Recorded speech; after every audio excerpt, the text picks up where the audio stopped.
Hi and welcome to this video blog with me, Wayne, from swimmingcyclingrunning.com.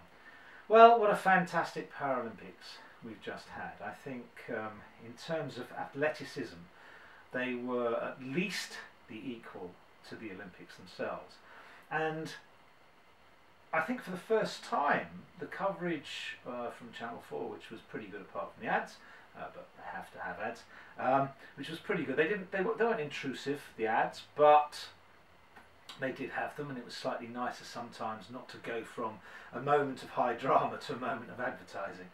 However, the actual coverage of them I thought was superb. I thought the anchor people, Addy and Claire Balding, they certainly made some of the Paralympics for me.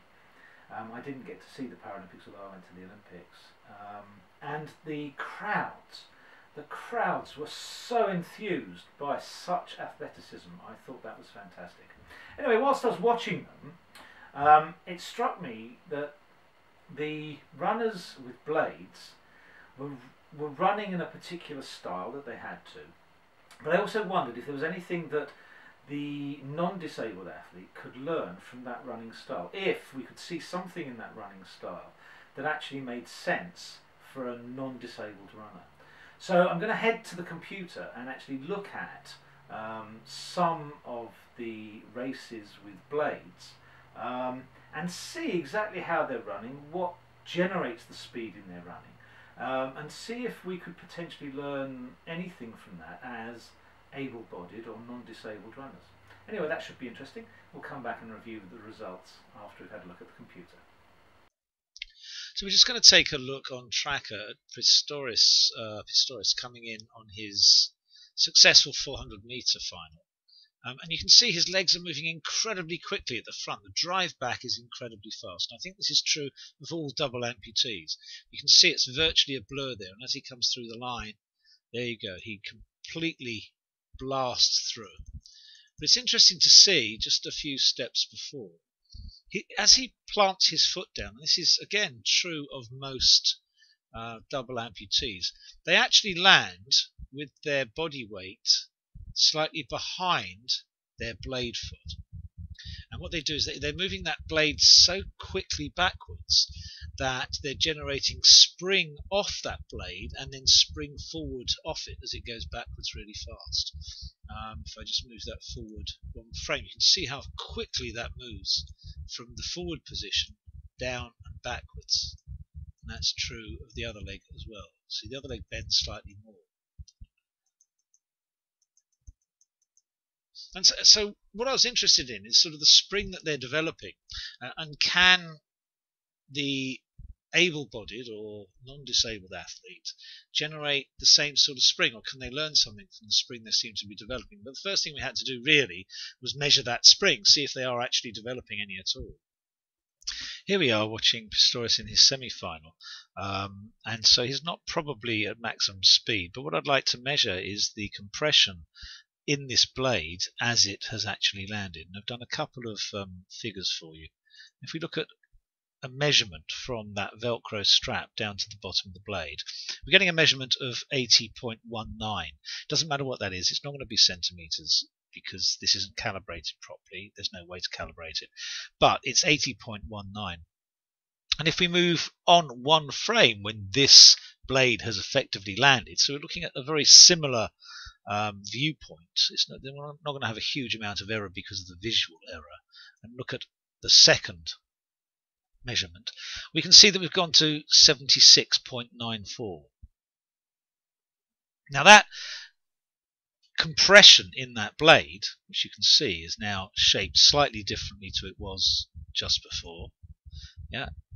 We're compressing that down slightly, has to come back somewhere, and where it's going to come back is on the next stride and the stride after, where we're still compressed here, but now we release it and that real speed has kicked in and we've gone forward a huge amount. Now remember, we're moving forward with the athlete here, so we're going from 80.19 to 76.94, and that is something that the non-disabled athlete can try and achieve with their connective tissue in their Achilles and their gastrocnemius and their soleus muscles. So we want to try and enhance that, or to use that spring if we can, because that obviously generates huge amounts of power for Oscar Pistorius. So here we have Oliveira in the final, and I think it's fair to say that by this point in the race, he'd actually caused himself an injury by going too fast in the first 200. However, that's not really the point that we're looking at. We're looking at the length of this blade and the compression. Now I can measure this at a measurement of 44. Now don't worry that that doesn't equate with the 80 that we got for Pistorius, because we're looking at different angles and different lengths away from the actual athlete. But that's pretty accurate on 44. And if we go one stride further and measure that with calibration B, this again looks fairly accurate. We could take that just a touch on, but very little on. So we've got 44 to 38.6.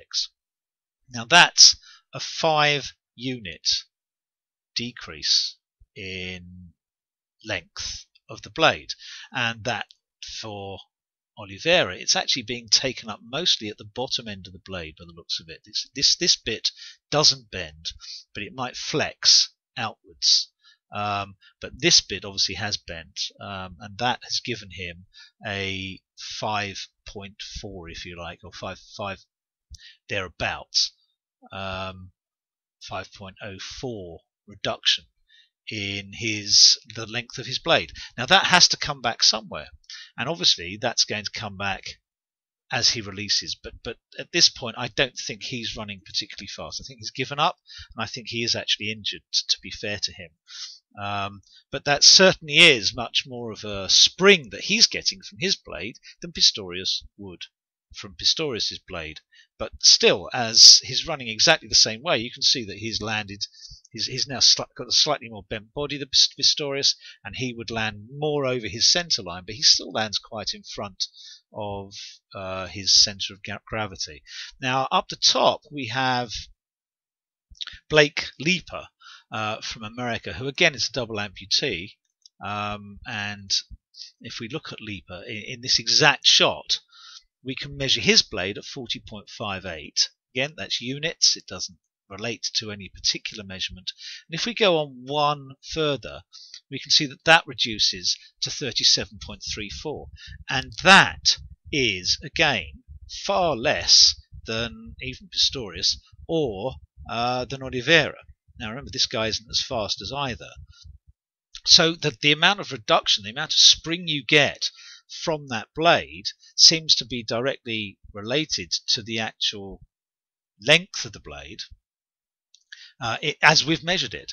And I would suggest that Blake Leaper isn't as tall as Alain Oliveira, and Alain Oliveira is taller than Pistorius. How much taller Blake Leaper is or shorter than Pistorius, I'm not sure, but I don't necessarily think that's related to the blade length. Now, it might be that Oliveira actually should be that tall. That's not the argument here. The argument is how much spring do you get from that blade?